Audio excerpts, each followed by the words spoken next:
ಗೃಹ ಸಚಿವರ ಸ್ವಕ್ಷೇತ್ರದಲ್ಲೇ ಬೆಳಕಿಗೆ ಬಂತು ಭೀಕರ ಕೊಲೆ ಪ್ರಕರಣ.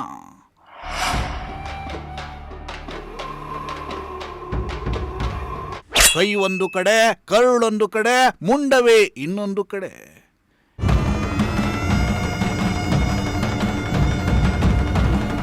ಸಿನಿಮೀಯ ರೀತಿಯಲ್ಲಿ ಭಯಾನಕವಾಗಿ ನಡೆಯಿತ ಮಹಿಳೆಯ ಹತ್ಯೆ.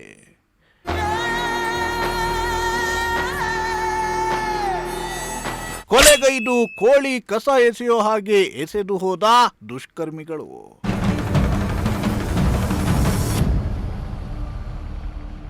ಅಬ್ಬಬ್ಬಬ್ಬ, ಇದೆಂತ ಕೊಲೆ, ಇದೆಂತ ವಿಕೃತಿ. ಕತ್ತರಿಸಿದ ಕೈಯನ್ನ ಪ್ಲಾಸ್ಟಿಕ್ ಕವರ್ನಲ್ಲಿ ಸುತ್ತಿ ಒಂದು ಕಡೆ ಬಿಸಾಡಿದ್ದಾರೆ.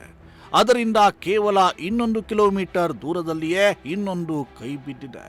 ಸ್ವಲ್ಪ ದೂರದಲ್ಲಿಯೇ ಕರುಳುಗಳನ್ನ ಚೀಲದಲ್ಲಿ ಕಟ್ಟಿ ಎಸೆಯಲಾಗಿದೆ. ಇನ್ನಷ್ಟು ದೂರದಲ್ಲಿ ದೇಹದ ಮುಂಡದ ಭಾಗವನ್ನ ಛಿದ್ರಗೊಳಿಸಿ ಬಿಸಾಡಲಾಗಿದೆ. ಕೈಯೊಂದು ಕಡೆ, ಕರುಳೊಂದು ಕಡೆ, ಮುಂಡವೇ ಇನ್ನೊಂದು ಕಡೆ. ಮಹಿಳೆಯನ್ನ ಕೋಳಿ ಕತ್ತರಿಸಿದ ಹಾಗೆ ಕತ್ತರಿಸಿರುವ ದುಷ್ಕರ್ಮಿಗಳು ಕೊನೆಗೆ ಆ ಇಡೀ ದೇಹದ ಭಾಗಗಳನ್ನ ಬೇರೆ ಬೇರೆ ಪಾರ್ಸಲ್ ಮಾಡಿ ಕೋಳಿ ಕಸವನ್ನ ಎಸೆಯುವ ಹಾಗೆ ಎಸೆದು ಹೋಗಿದ್ದಾರೆ.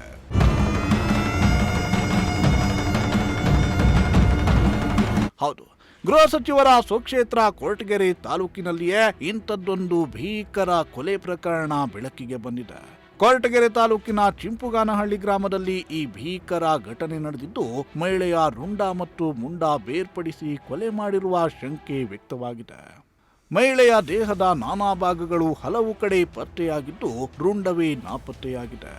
ಅಪರಿಚಿತ ಮಹಿಳೆಯ ಕೈಕಾಲು, ಹೊಟ್ಟೆ ಮತ್ತು ಕರುಳಿನ ಭಾಗಗಳು ರಸ್ತೆಯುದ್ದಕ್ಕೂ ಪತ್ತೆಯಾಗಿವೆ. ಮಹಿಳೆಯ ದೇಹವನ್ನ ಪೀಸ್ ಮಾಡಿ ಕೊಲೆ ಮಾಡಿ ಕಪ್ಪು ಕವರ್ನಲ್ಲಿ ಪ್ಯಾಕೆಟ್ಗಳನ್ನ ಮಾಡಿ ದುಷ್ಕರ್ಮಿಗಳು ಎಸೆದು ಹೋಗಿದ್ದಾರೆ.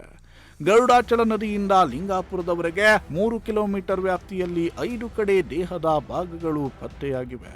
ಸಿನಿಮೀಯ ರೀತಿಯಲ್ಲಿ ಅತ್ಯಂತ ಭಯಾನಕವಾಗಿ ವ್ಯಕ್ತಿಯ ಕೊಲೆ ನಡೆದಿದ್ದು, ಛಿದ್ರವಾಗಿ ಅಲ್ಲಲ್ಲಿ ಬಿದ್ದಿದ್ದ ದೇಹದ ವಿವಿಧ ಭಾಗಗಳನ್ನ ನೋಡಿ ಚಿಂಪುಗಾನಹಳ್ಳಿ ಗ್ರಾಮಸ್ಥರು ಬೆಚ್ಚಿ ಬಿದ್ದಿದ್ದಾರೆ.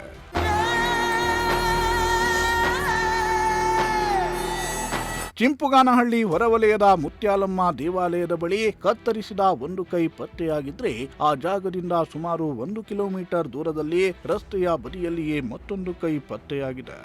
ಇನ್ನು ಅಲ್ಲಿಂದ ಸ್ವಲ್ಪ ದೂರದಲ್ಲಿ ಕರುಳುಗಳನ್ನ ಪ್ಲಾಸ್ಟಿಕ್ ಕವರ್ನಲ್ಲಿ ಕಟ್ಟಿ ಎಸೆಯಲಾಗಿದೆ. ಮತ್ತೊಂದು ಸ್ವಲ್ಪ ದೂರದಲ್ಲಿ ಎದೆಯ ಭಾಗವನ್ನ ಛಿದ್ರಗೊಳಿಸಿ ಬಿಸಾಡಲಾಗಿದೆ. ಮೇಲ್ನೋಟಕ್ಕೆ ಇದು ಮಹಿಳೆಯೊಬ್ಬಳ ಮೃತದೇಹ ಅನ್ನೋದು ಗೊತ್ತಾಗಿದ್ದು, ಆದರೆ ಈವರೆಗೂ ರುಂಡ ಮಾತ್ರ ಪತ್ತೆಯಾಗಿಲ್ಲ.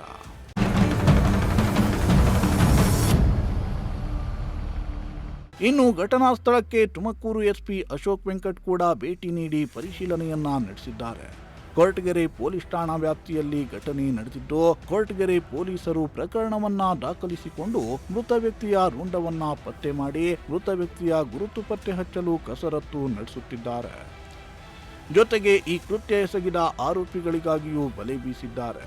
ಪೊಲೀಸರ ತನಿಖೆಯ ಬಳಿಕವಷ್ಟೇ ಕೊಲೆಯಾದ ಈ ಮಹಿಳೆ ಯಾರು, ಯಾವ ಕಾರಣಕ್ಕಾಗಿ ಕೊಲೆಯಾಗಿದೆ ಮತ್ತು ಇಷ್ಟೊಂದು ಭೀಕರವಾಗಿ ಕೊಲೆ ಮಾಡೋದಕ್ಕೆ ಕಾರಣವಾದ ಅಂಶವೇನು ಅನ್ನೋ ಇಂಟ್ರೆಸ್ಟಿಂಗ್ ವಿಚಾರ ಬೆಳಕಿಗೆ ಬರಬೇಕಿದೆ. ಎನ್ ಮೂರ್ತಿ, ಪ್ರಜಾಶಕ್ತಿ ಟಿವಿ, ಕೊರಟಗೆರೆ.